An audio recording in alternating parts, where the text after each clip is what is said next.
If you ever wondered what is the best way to dry my curls, should I be using a diffuser, should I be using a hood dryer, or is air drying okay, then you're gonna wanna watch this video. Keep watching to see why I made the decision to switch from a die-hard diffuser user to a hooded dryer.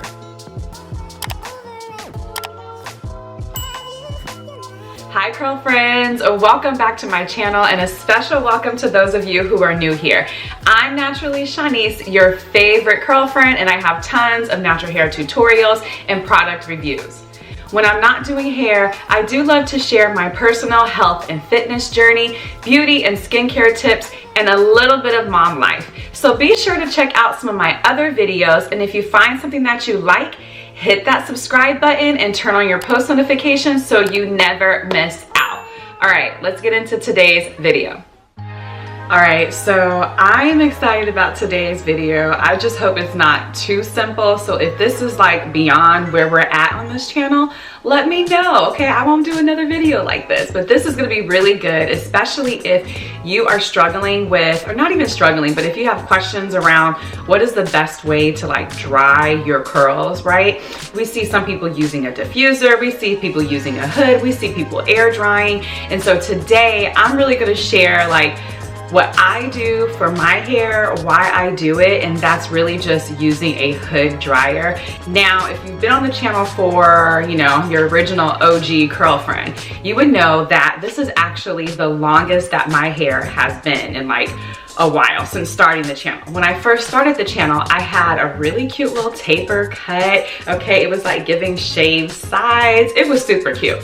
And during that time, I was a die-hard diffuser user. So fast forward, you know, what does this happen? 2 years now.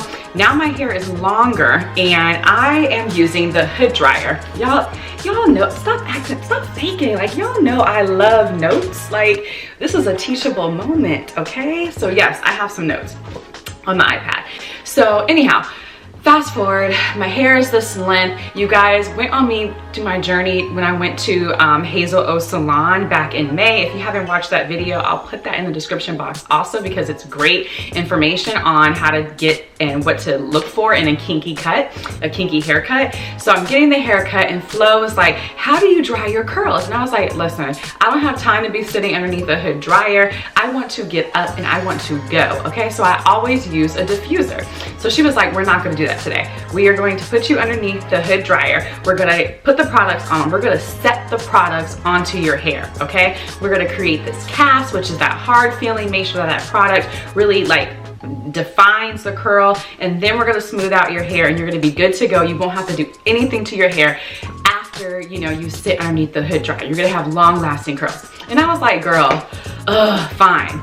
Fast forward, sit under the dryer. I ended up loving the results. I started sitting underneath the hood dryer back in May ever since, and I really believe that it is the best decision for me at this length. Now that my hair is ready to dry, I need to decide if I'm going to sit under the dryer, use a diffuser, or air dry and go. Now I know that I want defined curls and I want my hair to lay flat with minimum frizz, and most importantly, I want my curls to last. I'm not trying to wash my hair again, you know, until about 8 or 9 days away from now. So with that said, I went ahead and sat underneath the hood dryer.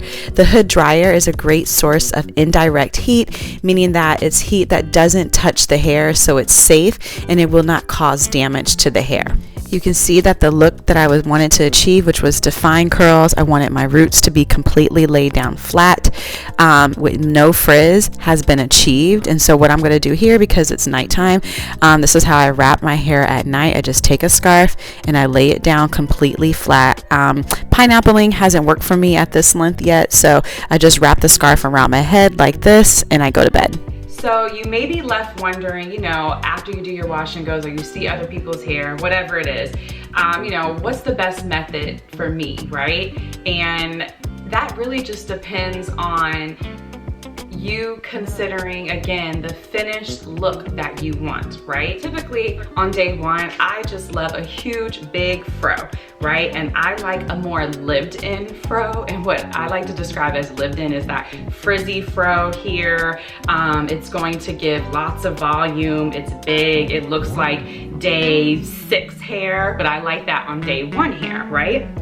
So when I want to achieve a look that is similar to, you know, what I'm showing here on the screen, this is when I use my diffuser. So a diffuser like this is really good because it disperses heat evenly and it prevents the dryer from roughening up the cuticle.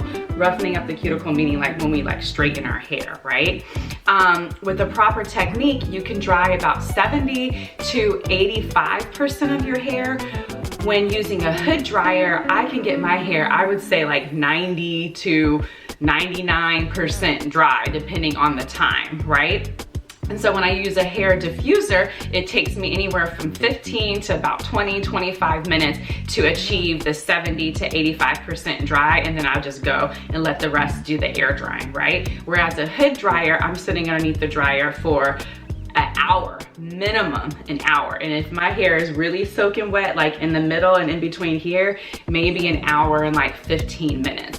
So again, it's a time issue, right? It's gonna be quicker to use your diffuser, but you may not get this, you know, this type of look that you're seeing today. You have a little bit of time, not enough time to sit underneath the hood dryer. You wanna achieve a nice, big, frizzy, lived-in fro with some volume to your hair, then you're gonna want to use a diffuser. If you're somebody who's like, listen, I don't care about shrinkage, I don't care about my curls being set, you know, and I just want to go, then air drying is the option for you, okay? Curls are going to shrink, right?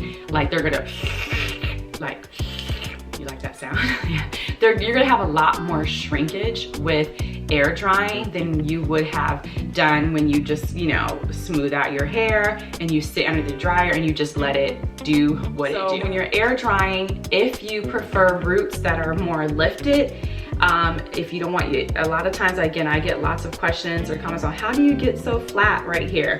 It's literally setting all my hair underneath the hood dryer, as if when you have short hair and you want like a molded set, that's essentially what you're doing with the hood dryer. You're doing a molded set, and you can remove the cast. I talk about this in some of my other videos.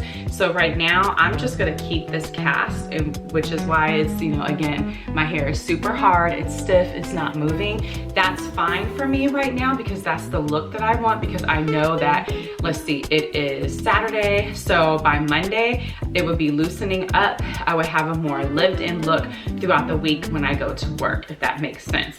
If I wanted to, you know, remove the cast, all I would do is just get some oil on my hands and I would just literally smooth out the curls like this, and they would be soft, they would be fluffy and ready to go on day 1. If you liked today's video, please hit that subscribe button and turn on your post notifications so you never miss out, okay? Until next time, bye, curl friends.